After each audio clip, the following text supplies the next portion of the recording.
Hi, I'm Julie Truthsayer again, and today we're going to talk about the truth of what we're really worshiping in today's society that's cutting us off from worshiping God's light.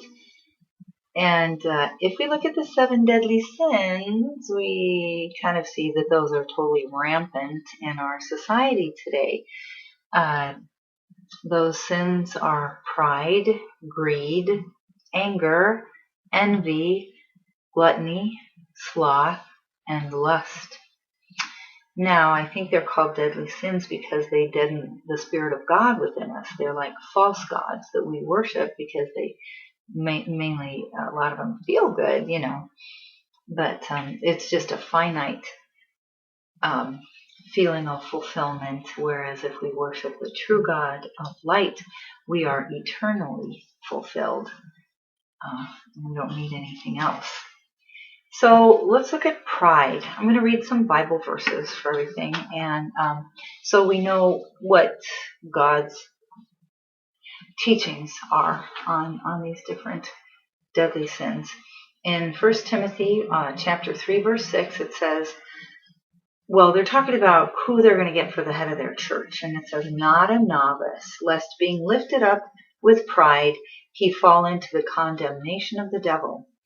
And it's so easy to, for some of us to feel like, wow, I'm really doing a great job here, and to feel like we're doing it. But really, it's God working through us and giving us the light to accomplish these things. That is who we should be grateful to, and humbly grateful for God's light in us, instead of feeling like, well, I can do anything. There's another Bible verse here, Proverbs chapter 8, verse 13.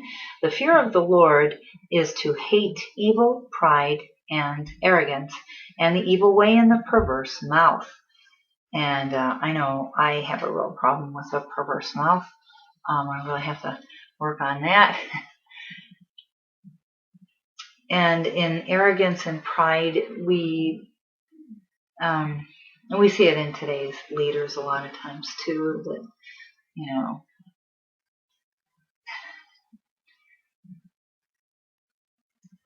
thinking, they're great when it's, if they're accomplishing things that are good, it's because God is working through them to accomplish those things.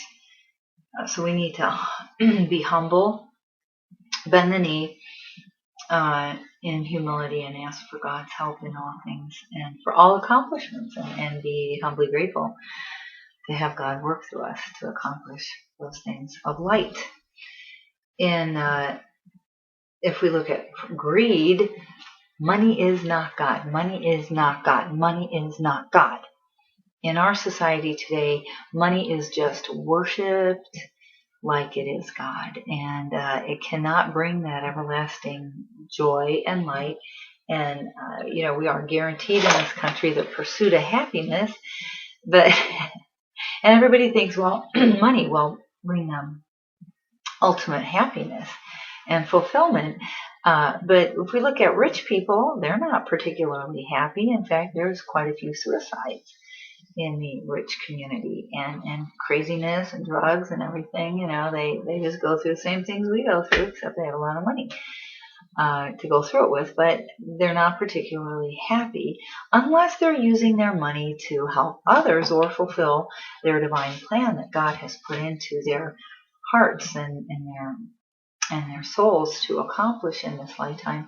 And that's really what we're supposed to be using the goods of this earth for, to accomplish that mission that God has us here doing.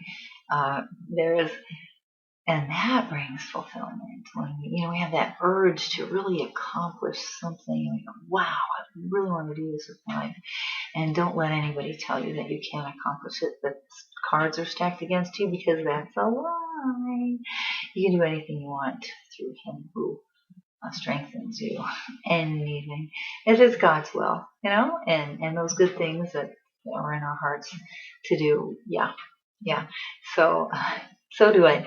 And so many people today say, "Oh, I'll never get anywhere. Oh, the cards are stacked against me," and so then they just sit around doing drugs and alcohol and watch TV. And I used to do that, and I luckily hit a bottom and found God would help me achieve anything. And it's been a wonderful ride since then of joy, I'll tell you. So, don't. Who cares about money? Just enough to accomplish your good goals in your life, and that's fulfilling. Anger. There's so much unbridled anger, undisciplined anger in our country these days. People just hating each other and angry. It says in Ecclesiastes chapter 7, verse 9, "Be thou not hasty in thy spirit to be angry, for anger resteth in the bosom of fools." Because you always have to go back again and apologize or rectify the situation that you just blown and screwed up because you were angry.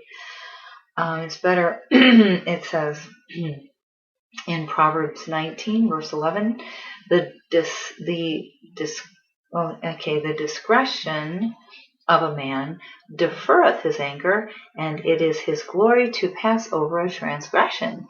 So if you have this self-discipline, somebody makes you angry, and you hold back and you go, okay, I can handle this, and you don't say anything or do anything. You just calmly maybe talk it over with them or come back later and discuss it.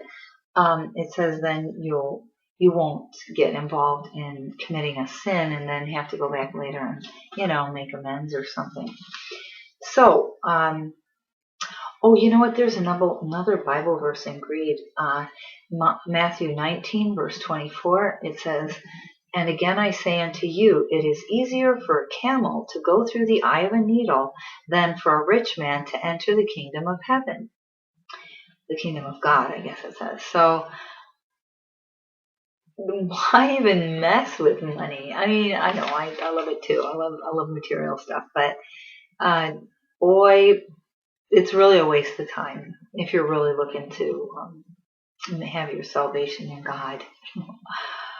And I think I quoted the Bible verse Matthew 6:19 that says, "Lay not up for yourselves treasures on earth, but lay up for yourselves treasures in heaven."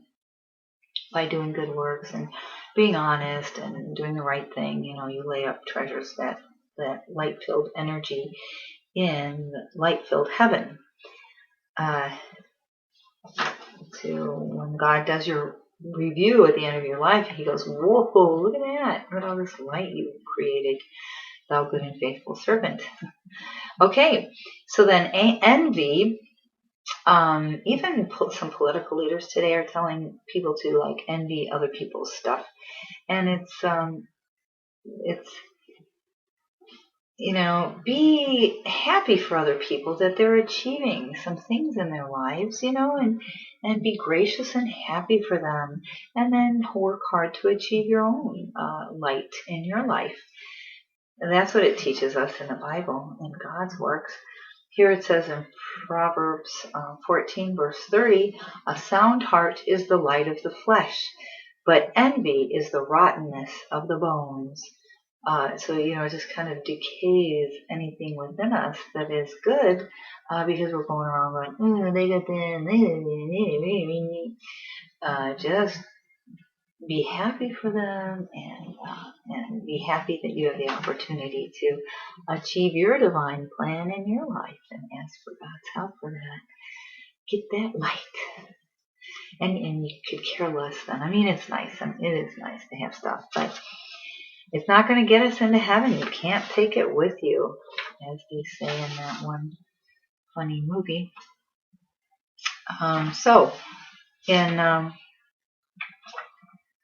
It says also in Proverbs chapter 24, verse 1, "Be not envious of evil men, neither desire to be with them, for there shall be no reward for the evil man. The lamp of the wicked shall be put out."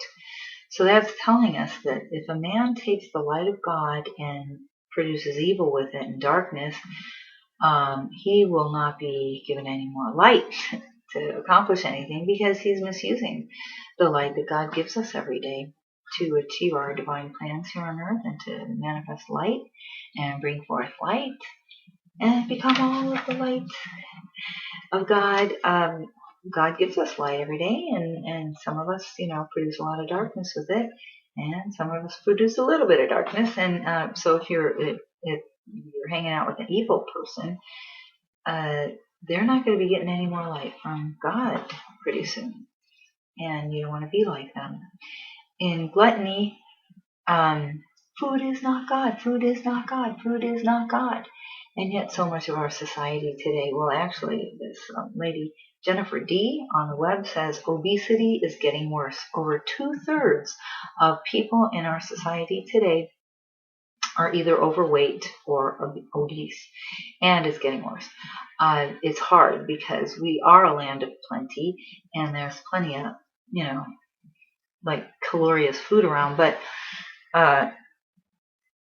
to me, like the best diet in the world is to fill that desire to fill up the holes in us and feel nurtured like we did when we were with our mom. That's when we felt so like loved and cuddled and nurtured and stuff. And so we go back to that. It's like the very first thing we knew, of fulfillment. But if we fill ourselves with light, who cares about food? And this happened to me. I was bulimic for 10 years, and eat, throw up, eat, throw up, and never fulfilled. And then I prayed to God, and I got help, and so I haven't had to do that for 1983. So what is that? That's a lot of years. That's almost 30 years. It's almost 30 years. So God's grace, God's love, God's light. That's the answer. Filled with this joy, and I ask God, please only let me want to eat enough food to keep body and soul together so that I can fulfill my divine plan. And I don't desire food. When I look at these cakes and everything, I go, oh, so what? I don't even get my mouth doesn't water or anything. I don't have a desire for it. I don't desire only God, but I want to desire only God. And if I just desire only God and God's light, that's all we need. This other stuff is just around, and it's not going to give us everlasting happiness.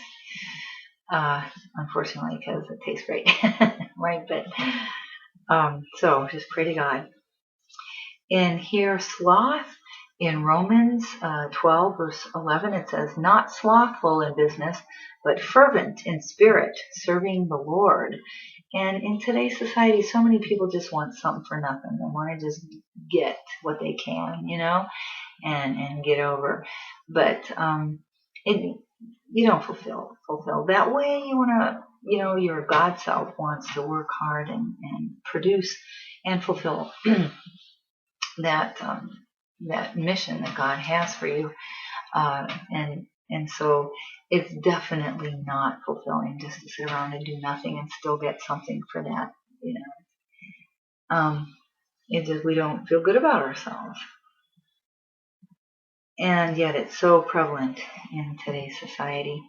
In lust, in 1 Peter chapter 4, verse 1, it says, Jesus said, quote, worship the Lord your God, and him only, for he that hath suffered in the flesh hath ceased from sin, that he should no longer live the rest of his time in the flesh to the lust of men, but to the will of God.